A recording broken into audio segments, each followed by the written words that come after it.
The bell tolls thrice. The village of Oakhaven was a place lost in time, nestled deep within a valley where the fog rarely lifted. Its most prominent feature was the ancient stone clock tower, its bell rumored to have been silent for over a century after a tragic accident. Legend had it that the bell would only toll again when a great misfortune was about to befall the village.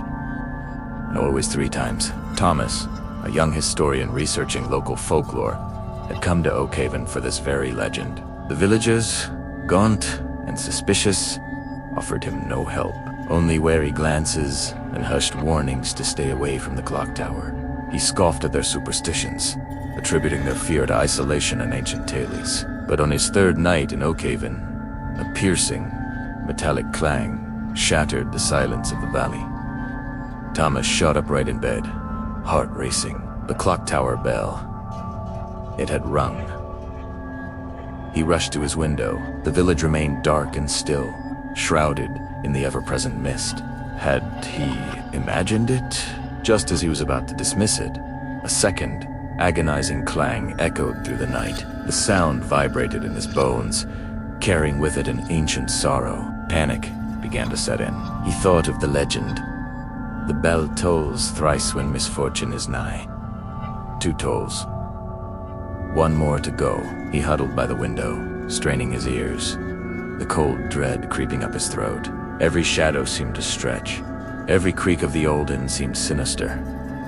The wait was agonizing. Minutes stretched into hours. The fog outside swirled, seeming to press against the glass, peering in. Thomas's breath hitched in his throat. He started to doubt.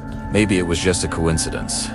An old mechanism finally giving way after years of neglect. Maybe the villagers were right about its silence, but wrong about its meaning. Just as the first rays of dawn began to paint the sky a weak gray, a final, deafening clang reverberated through the valley.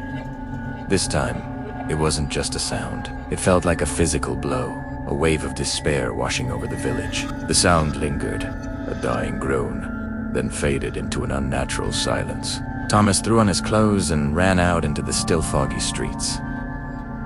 The village was eerily quiet. Too quiet. He found the innkeeper, old Mrs. Gable, standing frozen in her doorway, her face ashen, eyes wide with terror. "The bell," she whispered, her voice barely audible. It tolled 3 times. Just then, a frantic cry broke the silence. A young man, pale and trembling, burst from his house down the lane. "My son, he's gone. Little Timmy ... He just vanished." A collective gasp swept through the few villagers who had emerged. Then another cry, this time from a woman. "My cow and the sheep, all gone from the barn."